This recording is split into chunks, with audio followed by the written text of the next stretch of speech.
Of CLC, and I'm so glad that you're here. I have a brief introduction. We'll start with some business notes first before I read that to you.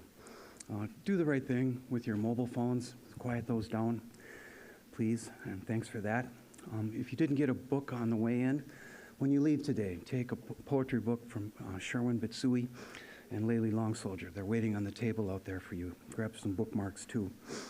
Today, I have more sponsors to thank than ever before, including the Mille Lacs Band of Ojibwe, the Legacy Fund, Minnesota State Arts Board, Grey Wolf Press, the Olseth Family Foundation, and Minnesota Public Radio are all sponsors of this poetry reading.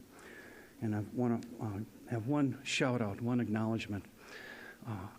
This series has earned a number of beautiful grants from Minnesota Public Radio, but the bulk of the funding has come from Five Wings Arts Council, and I've been helped now for 13 years by Vicki Chapoulis, who's been looking after me and the series. The truest thing I'll say today is that we would not have this series without Five Wings Arts Council. Vicki's going to retire soon. Vicki, would you please stand and take some applause, please, please.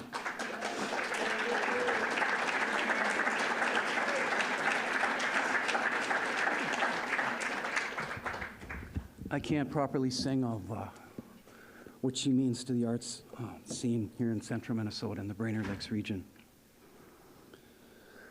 To get at what I want to say, I'll invoke one of my favorite things, which is classical mythology. And again this fall, the room has become a family.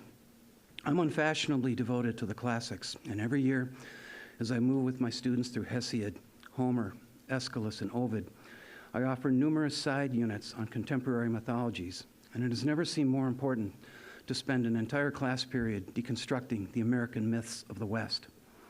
2 weeks ago, my remarks had the quality of a lamentation, if not a confession. I admitted that I was once a cowboy, and I proved this with the boots my Grandma Ann gave me for Christmas when I was a little boy. I had, too, a toy replica of the rifle Chuck Connors always brandished to kick off episodes of The Rifleman, which my mother later told me I used to hunt for lions. I confessed to my students that my childhood was about nearly lethal doses of black and white television and many hundreds of hours watching Western movies and TV shows. And it is not easy to admit that one of the vivid pleasures of my life was meeting and shaking the hands of the Lone Ranger and Tonto at Shopper City in Fridley, Minnesota in 1964. My education did little to defend me from popular culture. The nuns at St. Stephen's in Anoka, Minnesota never once told me that manifest destiny meant the destruction of 150 million indigenous people who were living creative, productive lives across our hemisphere. Not once did they mention that Hernan Cortez brought pigs, which escaped into the jungle to spread disease, the abrogated treaties, and the many horrific trails of tears that exiled many tribes from the homeland they had inhabited for centuries. Here, I must report that my first lessons about the story of indigenous people did not truly begin until the spring of 2012, when I taught a live class over at the old tribal college. A young woman named Melissa Kingbird worked there, and we made a pact. Every Wednesday evening after the class, she would teach me about the story of the Ojibwe, and only then did I begin to understand definitively what the consciousness of my kid brain was structured with lies, when it should have been offered not Plato's Republic, but Montaigne's famous essay that shocked Europe in 1580. I remain uneasy about these boots I've been carrying for over 60 years. When I think about my relationship with history, with what Layli Longsoldier would call straightforward facts, I feel nudged towards the word atonement. And thank goodness, I'm not empty-handed. I offer poetry, and maybe we can all get some help if we put our hands together and offer a warm welcome for Layli Longsoldier and Sherwin Bitsui.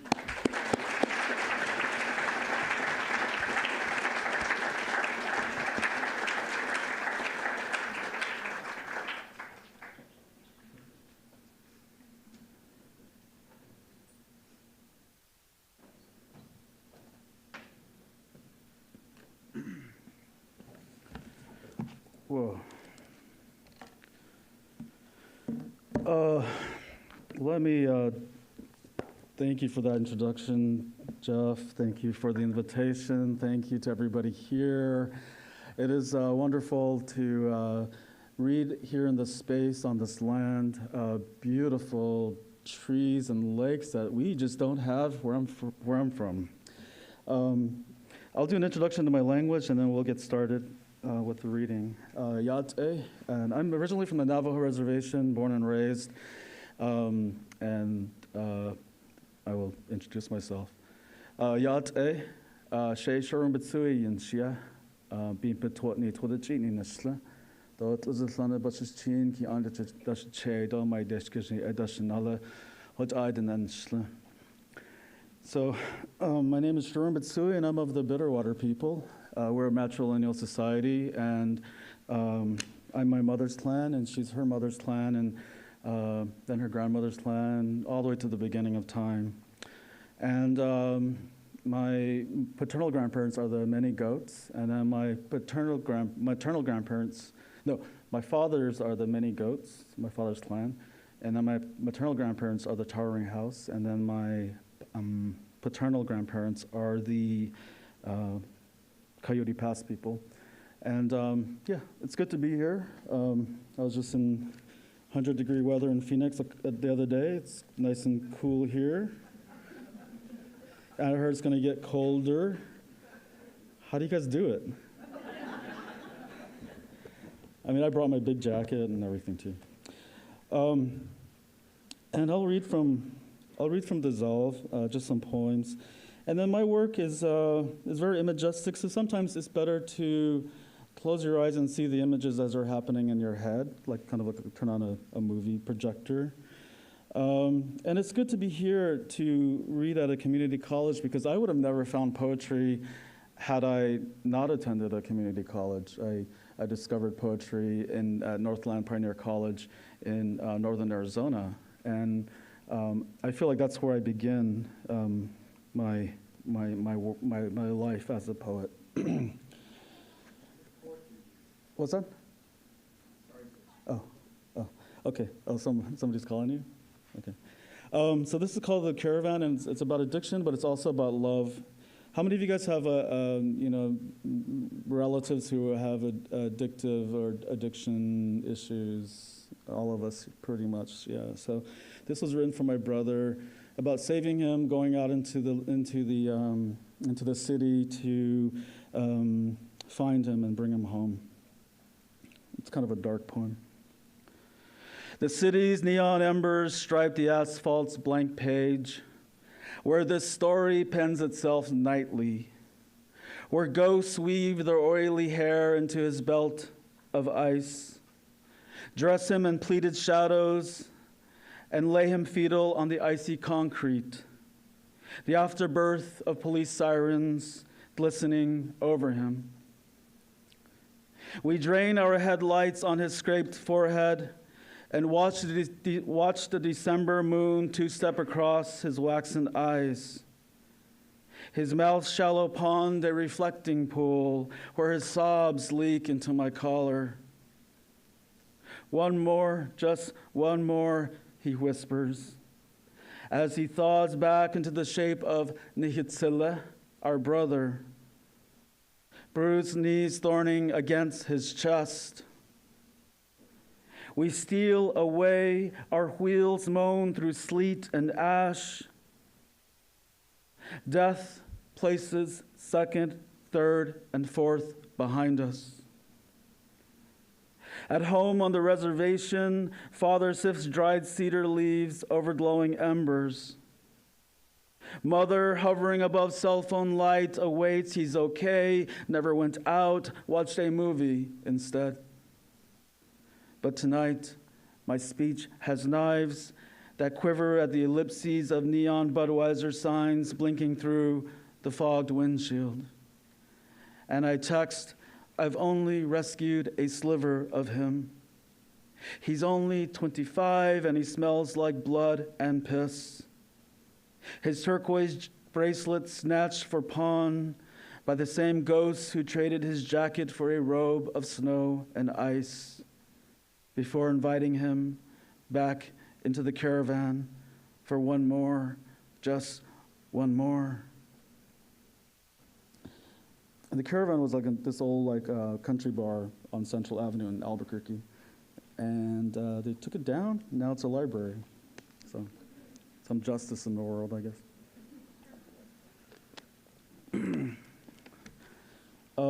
During the pandemic, our nation got hit pretty bad with COVID, and a lot of us live in multi-generational homes. And I lost a lot of relatives. And so I started writing these poems. I call them my memory poems, just writing from memory and trying to bring that back into this present. And this is so these are poems that they're different than my other work, a little bit more narrative. This is called Amma, and Amma is the word for mother in Navajo. And a little bit about my mother, I think. She was really excited. I grew up in a single wide trailer when I was a kid, and we didn't have running water, kerosene lamp, and we had to haul water from the springs. That's how life was. Amma, for all the mothers. Amma. Soap suds lace mother's hands as she slides her naked son into the plastic tub's green hold.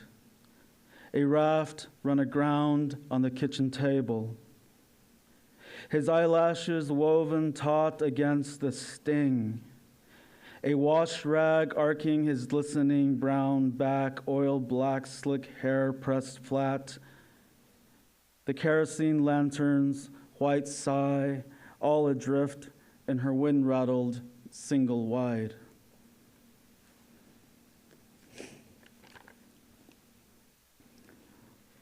Oh, and then somehow in my memory, I remember my mom playing Dolly Parton. She named my sister Jolene. So, yeah. I don't know where she got Sherwin from. That's kind of, maybe the paint store or something? I don't know. Yeah. This is called a kiss, and it means friend. And my grandfather, my grandparents didn't speak English, so they only spoke Navajo. And towards the end of his life, I had to drive him around because I'm a terrible driver, but you don't want him driving. You'd rather have me driving. So if you've ever been to the Southwest, there's lots of roads, lots of canyons. It's It's a vast land, and I used to drive them around to this town in north of where I grew up on the Hopi Reservation. And the Hopi people are a completely a different group of people. We are neighbors, a different language, different customs, everything. So, but we are neighbors in the same area of the Four Corners. And he used to meet this Hopi friend. And I used to sit in the truck waiting for them to finish talking. And they would be going like this with each other, just silently. And that's kind of about what this poem's doing. They were speaking a sign language. And at the time, I was just like, hey, bro, let's go. We got to go. But I realized later on that this was probably how people communicated if they didn't know each other's languages for millennia, I guess. And it's also about going up to one of the mesas as guests from a friend. Strangers in this mesa-top village, my cousin and I dashed for the car. From a small brick house, a voice, "You Navajos look lost, come in, eat." Ladling mutton, squash, and bean soup into our bowls, the man asks, "Where are you from? Which family?" Mutton gristle softening between teeth. I find out long ago my grandfather hauled spring water up the mesa for this man's family. In the window, light-wrapped silhouettes on rooftops, dancers shifting and chanting below them. The man asks if we want more. Bellies full, we decline, shake his hand. On the walk to the car, chants rumble behind us. Bellies full, we decline and shake his hand. Okay. On the walk to the car, chants rumble behind us. Driving back down the mesa, I wonder who my grandfather befriended here, if he had family, old friends, perhaps a lover. I think of the many times my grandfather and an old Hopi farmer carved shapes of corn, squash, rain or no rain, with their brown fingers, rolling and cupping the whites of their palms in the shade of Kemis Canyon trading posts, the language between them planted in another time.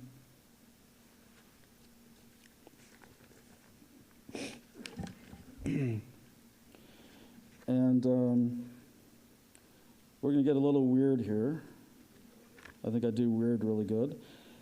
This is kind of like my black metal album, so yeah, my goth album. So it gets really.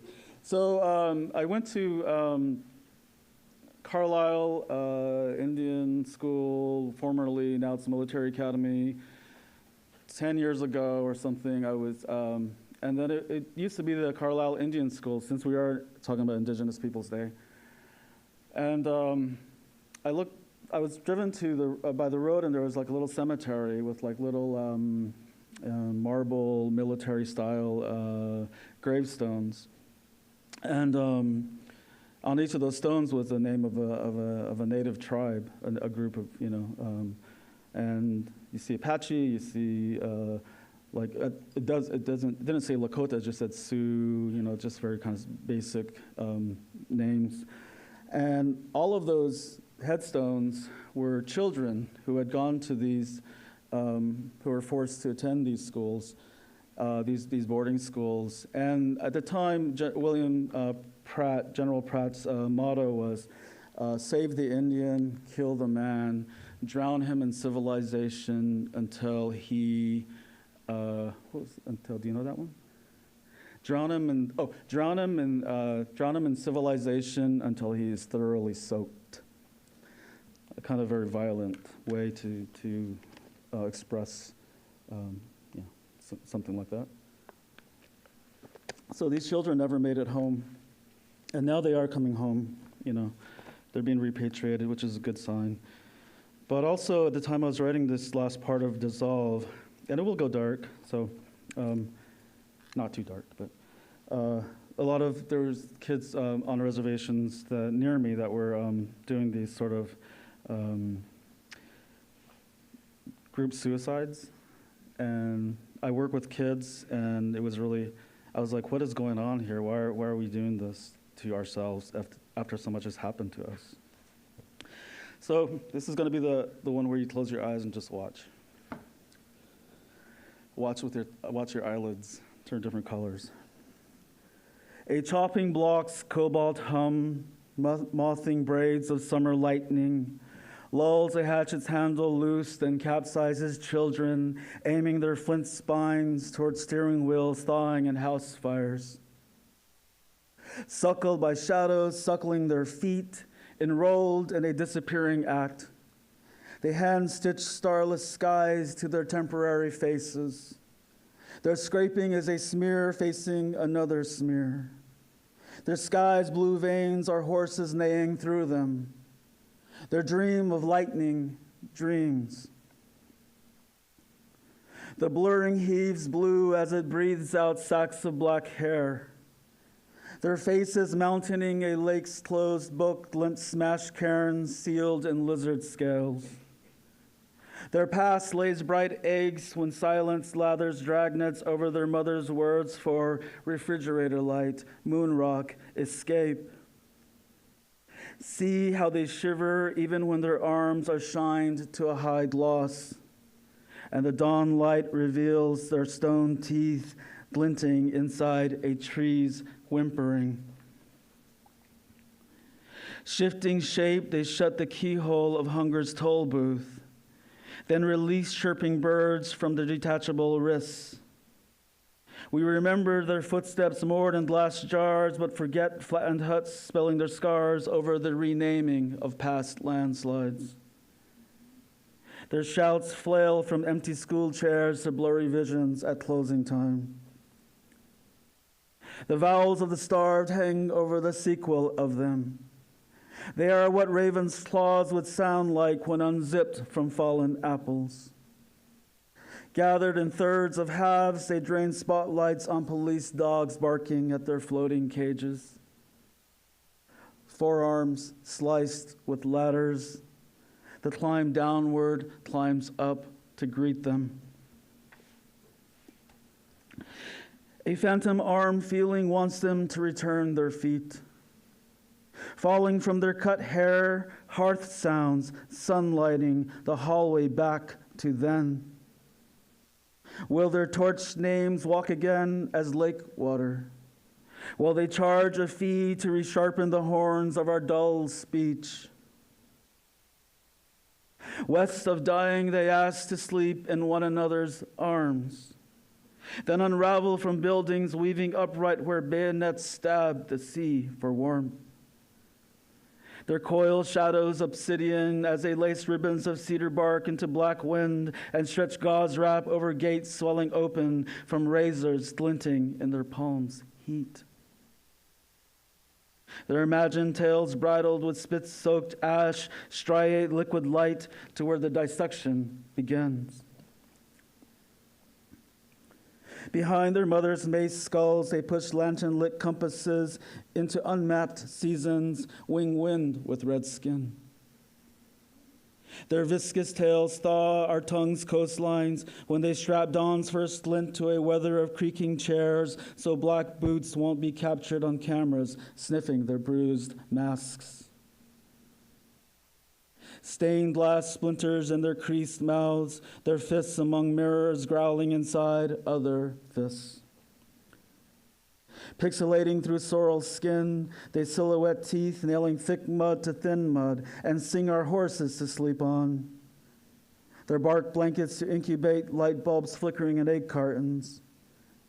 They inhale the pond's shadow while nearing our shoulders to roan scent. An overcast of them scraped from the water's footsteps cinder the bull's damp chest.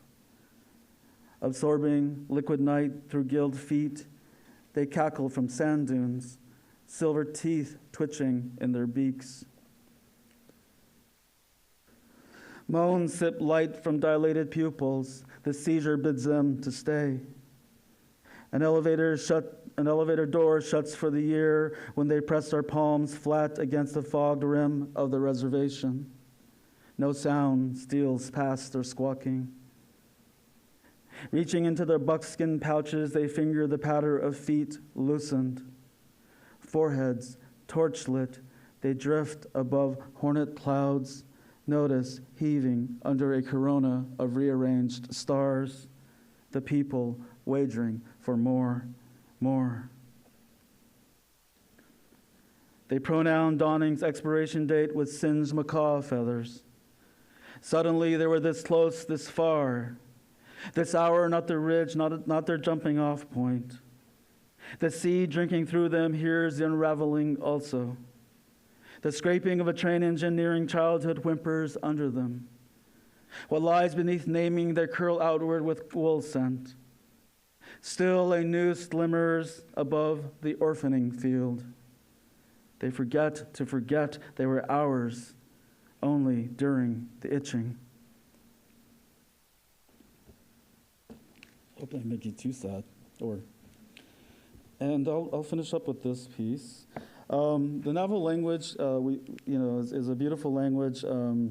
Many of you probably know that it was used in World War II, for the Pacific war theater, and the language, was used as a kind of weapon because it was unbreakable. It was an unbreakable code by the code talkers. So, but this is a one-word poem. It is a concrete poem, and I come from the desert, and I always wonder about how water. We need water, and it's not like here where there's lakes and you have to dig a hole, throw a bucket in, and sometimes drag it out at an oasis. So this is a poem. It is just one word. Toi, toi, toi, toi, toi, toi, toi. It's a desert water poem. Thank you so much.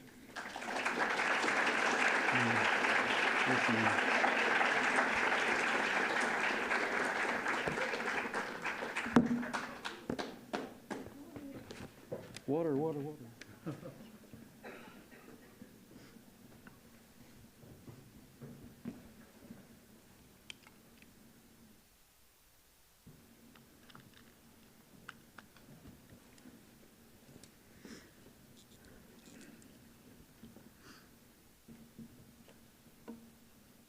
Okay, so I just plug it in there. Yeah, we're all set.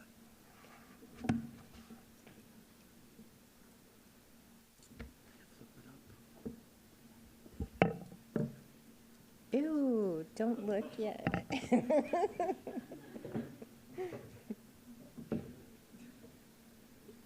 Okay. Hi, can you hear me? Okay, so first of all, I hope my battery is charged enough. I think it is. Second of all, because of what Sherwin just read and spoke about, I was going to read something. Yes, but I decided to read something else. So, in honor of our children, you mentioned Carlisle, and I wrote a piece some time ago dedicated to those children of residential schools. So can you give me like 1 minute? No. So just check your texts or give me 1 minute to pull it up. It'll just take me a second. All the students are like, yeah.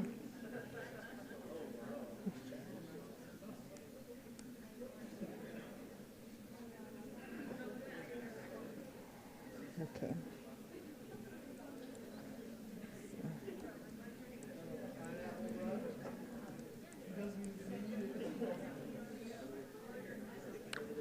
Thank you.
Very good.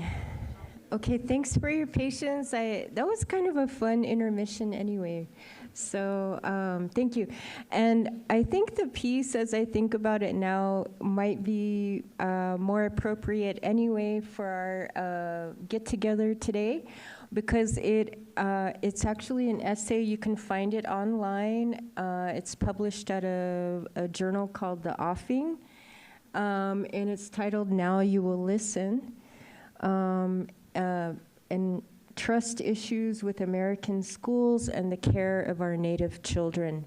So what I'm going to read today is a little prose, a little bit of that essay, and then I'm going to share, it's a two-part essay, and then I'll share the second part, which is like poetry and photographs combined.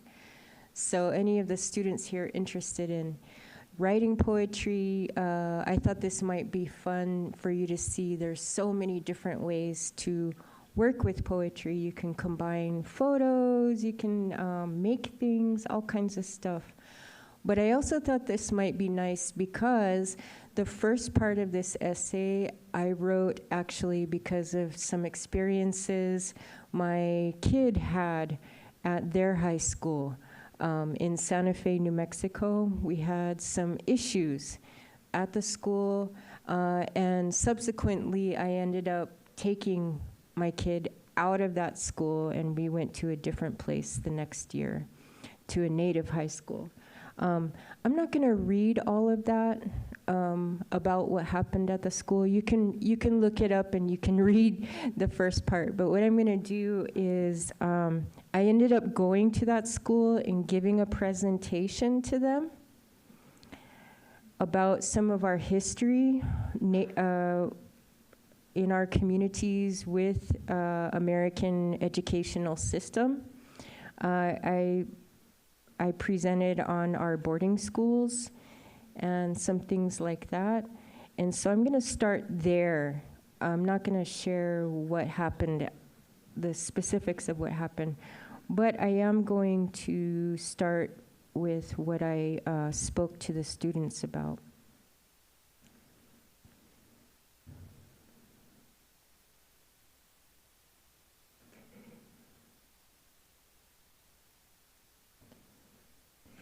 When I visit my kids' high school next week to discuss colonization, specifically boarding schools, I'll note that this process of child internment and cultural erasure is not unique to the U.S. at all.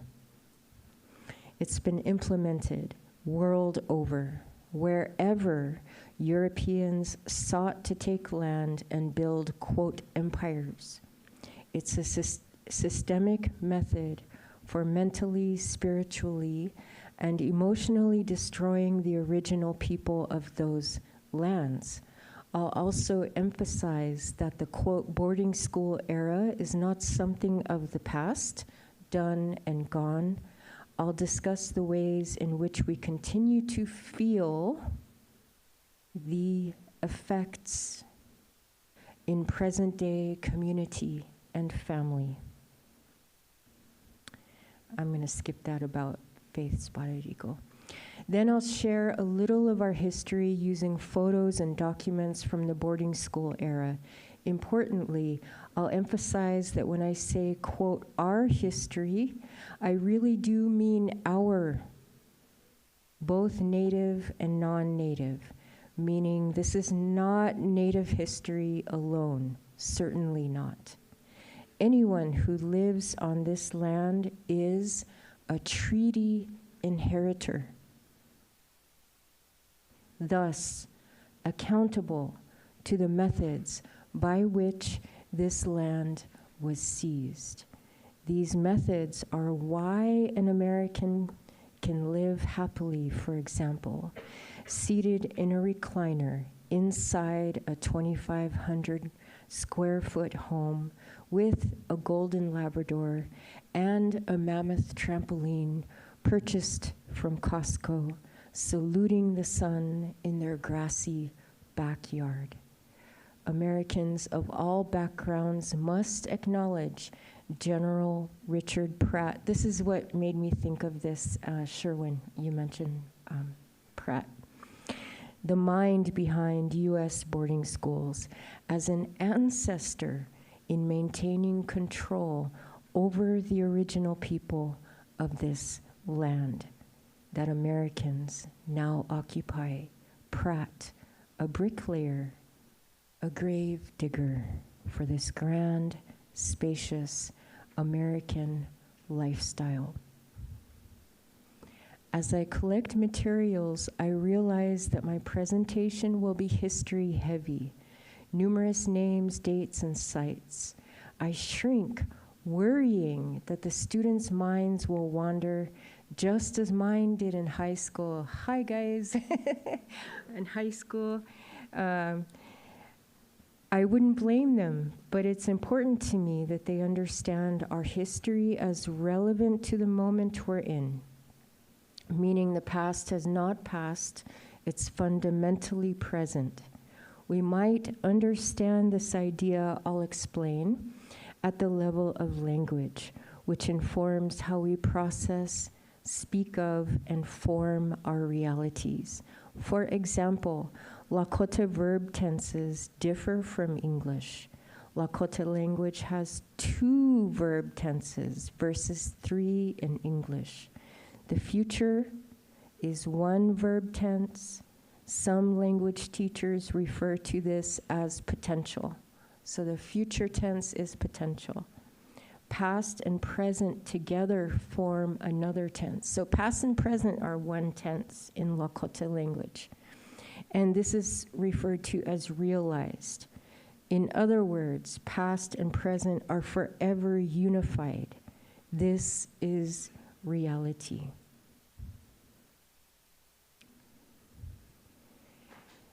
In preparation, I've looked for a handwritten letter that I saw posted on social media some months ago.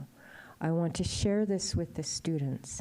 It was written by Sichangu Lakota leaders White Thunder and Swift Bear in 1880, begging the Commission of Indian Affairs for the return of their children's remains from Carlisle Indian School.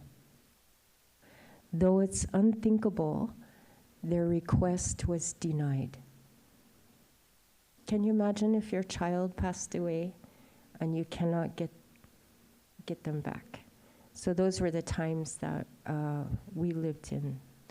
A few days ago, I posted a request on social media to my friends asking for their help in locating this document. A friend messaged me a PDF of the letter within minutes. At first glance, I didn't think this PDF was what I was looking for. I remembered reading a line that said, "We will continue singing until they are returned." These words of mourning felt etched within me. I messaged my friend back to say thank you, but I don't think this is the right letter because I didn't see those words. But it turns out that, in fact, it is the letter I was looking for. What Swift Bear and White Thunder actually wrote was, "Our hearts will grieve too long if we don't have what's left of them, our children, back. We want to dig their graves with our own hands. We wait when the birds begin to sing and the flowers begin to bloom." Okay, I'm going to skip to part 2 of the essay, okay? And if you want to read the rest of this prose part, again, you can find it online.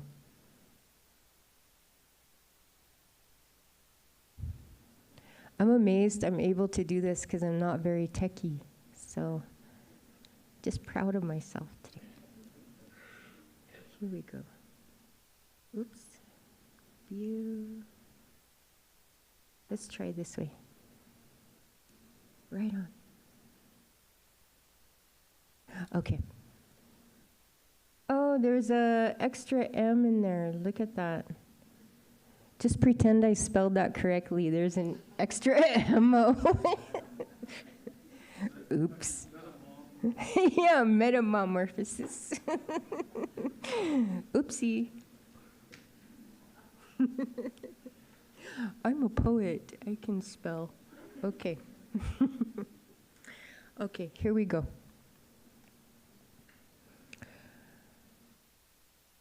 When we first heard about the discovery of 215 children's remains found at Kamloops Indian Residential School in Canada, you know, my child and I were rocked. I don't know if you remember this. This was in 2021, I think, a couple years ago. Our faces flattened into paper maps, pockmarked by countless X's. All those child internment schools and our little ancestors. It felt strange as a mother to look toward the passenger seat of our car and encounter a 500-year sadness along my child's sweet mouth. All of us, our relatives, native friends, and colleagues were shaken and rocked, shaken and rocked. We rode a seismic tremor through the land. Did you feel it? 3 of my relatives could not speak about the subject, as in they said, "I can't talk about it," and their eyes watered with our words instead. To this I am witness. I'm supposed to be a person with a command of language, yet I refuse to command anything at moments like this, as this is a hanging crystal, each edge sharper feeling, rage from this point, and as the crystal twirls, grief flashes, then emptiness. And do you know that crystals are formed by slow, pressured, magmatic metamorphosis? I want to remind my relatives that the crystal's metamorphic essence is thus its greatest, but I cannot say it. The word commands me to respect its privacy, protect its strength.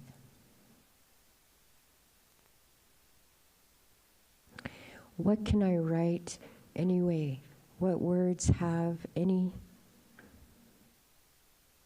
When a Milky Way of accounts have already been spoken, written, and prayed.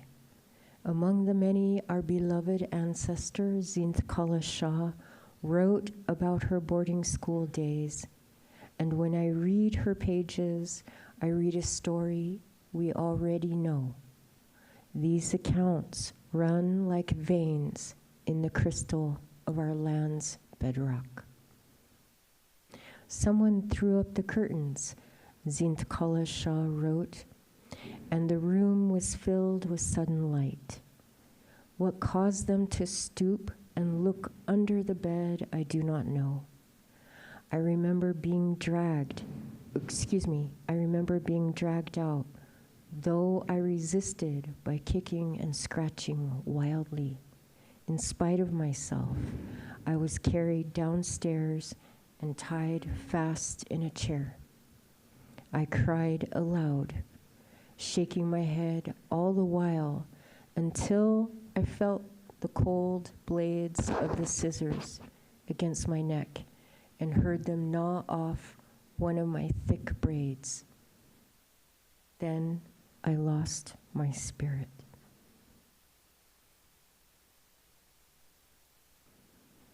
Suddenly, my child and I together, all that of our feelings, what could we do but make? We began to move our hands. Why? I don't know. We began to braid. Why? It is a mystery, except we had to. So we were feeling very emotional. How's the time? Am I like super over? I have 3 minutes? Okay, awesome. I think we'll get there. We braided and braided. Our action accumulated. So we started, I had some fringe in my house, and we started cutting pieces of fringe and braiding them like little braids in honor of our the children.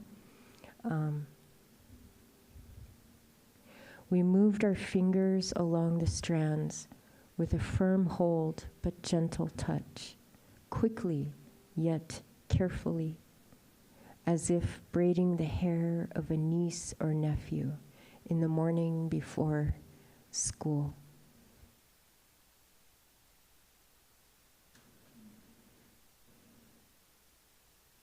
They're really tiny, but believe it or not, it took a long time for each one of those. We kept braiding until 215. And then I started attaching those silver caps and the copper wire at the end. So we had like this big pile. Then the braids asked for a form to hold them. So I knew eventually I wanted to attach them to something, but I wasn't quite sure what. So this is a roll of window screen. It's one of my favorite materials to work with. I just recommend it if you guys like making things. It's super fun. And some scissors. So you can see we started attaching those braids to the window screen.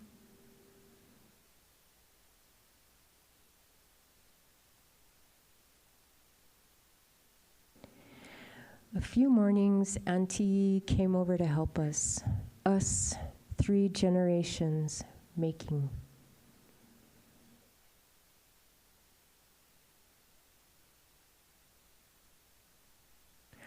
Our words were unnecessary. It was more important to be together on the land in our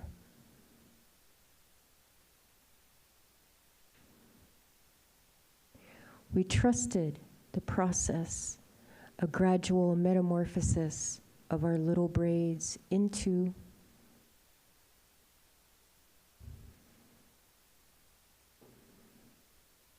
Do you see it?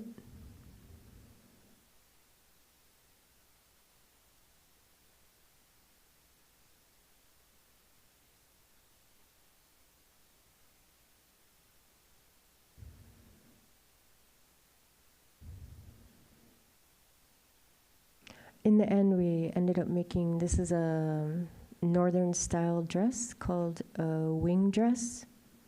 And we ended up attaching all the braids to that form. We trusted because we listened. Wapila, thank you.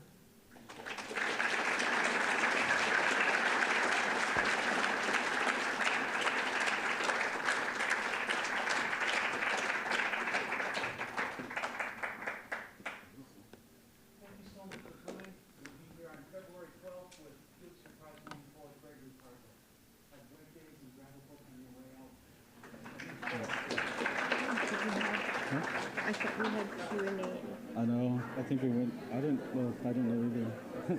He said these guys have to leave at 11:50. So, I don't know. No.